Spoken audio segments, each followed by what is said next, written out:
Hi అండి అందరికీ. అందరూ ఎలా ఉన్నారు? నేనైతే చాలా చాలా బాగున్నాను. మీరెలా ఉన్నారో కింద కామెంట్ చేయండి ఫ్రెండ్స్.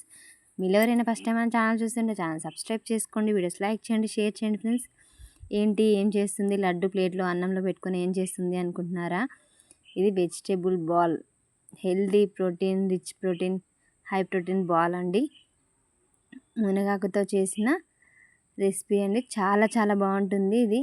ఇప్పుడు జలుబు, దగ్గు అందరికీ వస్తున్నాయి కదా, వింటర్ వస్తుంది. ఇప్పుడు అందరికీ గొంతులు అస్సలు బాగాలేదు కదా, ఇలాంటి రెసిపీ ఒకటి హెల్తీగా చేసి పెడితే అన్నీ పోతాయి. చాలా చాలా టేస్టీగా ఉంటుంది. అది ఎలా చేసుకోవాలంటే ముందుగా స్టవ్ వెలిగించి ప్యాన్ పెట్టేసుకొని 1 స్పూన్ ఆయిల్ వేసుకోవాలి. దీన్ని మునగాకుతో చేస్తారు. చాలా చాలా బాగుంటుంది. మునగాకు అంటే వరల్డ్ ఫేమస్ ఫుడ్ కదండి. చాలా చాలా టేస్టీగా ఉంటుంది. మునగాకు చేదుగా ఉంటుంది అనుకుంటున్నారు కానీ అస్సలు ఇంత కూడా చేదు ఉండదు. ఆయిల్ వేసేసుకున్న తర్వాత ఒక 2 టేబుల్ స్పూన్ల మినపగుళ్ళు వేసుకున్నాను. తర్వాత ఒక 2 టేబుల్ స్పూన్ల కందిపప్పు కూడా వేసుకోవాలి. మీ దగ్గర ఎర్ర కందిపప్పు ఉంటే అది కూడా వేసుకోవచ్చు. ఈ 2 వేసేసుకొని మంట చిన్నగా పెట్టేసుకొని ఫ్రై చేసుకోవాలండి. అస్సలు పెద్దగా పెట్టొద్దు, మాడనివ్వకుండా చూసుకోవాలి. మనకి ఏదైనా రెసిపీ మాడిపోతే అసలు టేస్ట్ ఉండదు కదా, అలా మాడకుండా చూసుకోవాలి. ఇలా స్టవ్ చిన్నగా పెట్టేసుకొని ఫ్రై చేసుకోవాలి. ఇప్పుడు ఇవి వేగిన తర్వాత ఎండుమిర్చి వేసుకోవాలి.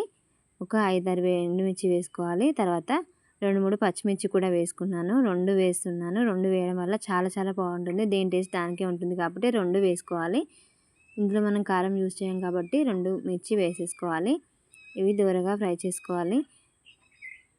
ఇవి మంచిగా వేగిన తర్వాత ఒక పెద్ద ఉల్లిపాయ ఇలా స్లైసెస్ లాగా కట్ చేసుకొని వేసేసుకోవాలి. తర్వాత వెల్లుల్లి రెబ్బలు వేసుకోవాలి. ఒక 10-12 వేసుకున్నాను. ఇవి మంచిగా చిన్న మంట మీద మంచిగా ఉడికించుకోవాలి, వేయించుకోవాలి. ఎంత బాగుంటుందంటే అంత బాగుంటుంది, అంత టేస్టీగా ఉంటుందండి.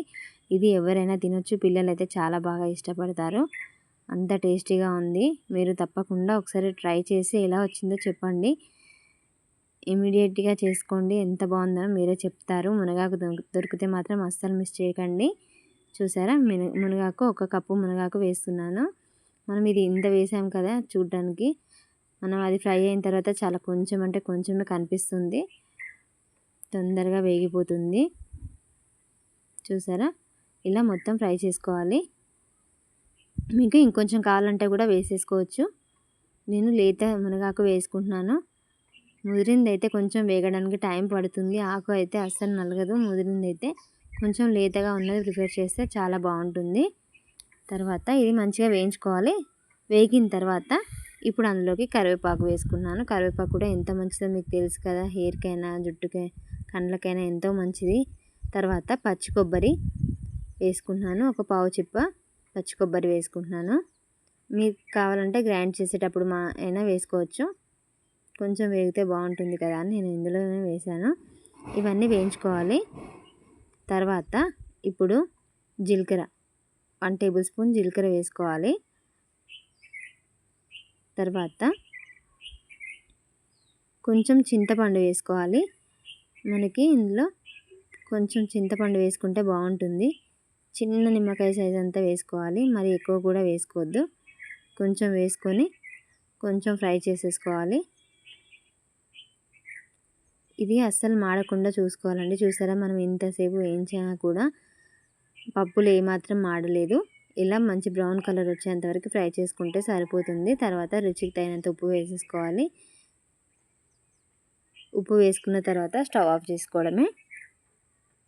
ఇది పూర్తిగా చల్లారిన తర్వాత మిక్సీ వేసుకోవాలి. కొంచెం మిక్సీ వేసుకునేటప్పుడు టైం పడుతుంది, ఎందుకంటే మనం పప్పులు వాటర్ ఏం వేయలేదు కాబట్టి. ఇందులో మనం మిక్సీ పట్టేటప్పుడు కూడా వాటర్ అస్సలు వేయకూడదు. మీకు కావాలంటే కొంచెం లూజ్గా ఉండాలంటే టమాటా అయినా వేసుకోవచ్చు. నేను టమాటా ఏం వేయట్లేదు కాబట్టి కొంచెం మిక్సీ అవ్వడానికి మెత్తగా కావడానికి టైం పడుతుంది. స్లోగా గ్రైండ్ చేసుకోవడమే. చూసారా, ఇలా ఇది మిక్సీ వేసేటప్పుడు టేస్ట్ ఎన్హాన్స్ అవ్వడానికి కొంచెం బెల్లం ముక్క వేసుకున్నాను. దీనివల్ల రుచి మరింత పెరుగుతుంది, సూపర్గా ఉంటుంది. చూసారా, ఇలా మెల్లిగా స్లోగా మనం మిక్సీ వేసుకోవాలి. ఎందుకంటే నీళ్ళు అస్సలు వేయకూడదు. నీళ్ళు వేయకుండానే ఉంటేనే బాగుంటుంది. ఇది వారం రోజులు నిలువ కూడా ఉంటుంది. మనం అసలు వాటర్ యూజ్ చేయలేదు కాబట్టి ఇది టిఫిన్లోకి యూజ్ చేయొచ్చు, దోశలోకి, ఇడ్లీలోకి, ఉప్మాలోకి, ఓట్స్లోకి అన్నిటిలోకి యూజ్ చేయొచ్చు. అన్నిటికంటే అన్నంలోకి ఇంకా అద్భుతంగా ఉంటుందండి. మీరు తప్పకుండా ఎలా వచ్చిందో ఖచ్చితంగా ట్రై చేసి మీరే చెప్తారు ఎలా వచ్చిందో. యాజ్ టీజ్గా ఇలా చేయండి. మీరు తప్పకుండా ఎలా వచ్చిందో కామెంట్ చేసి చెప్పండి ఫ్రెండ్స్. మునగాకు చేదు ఉంటుంది అని అనుకుంటారు కానీ కొంచెం కూడా చేదు ఉండదండి. తప్పకుండా ట్రై చేసి చెప్పండి ఫ్రెండ్స్.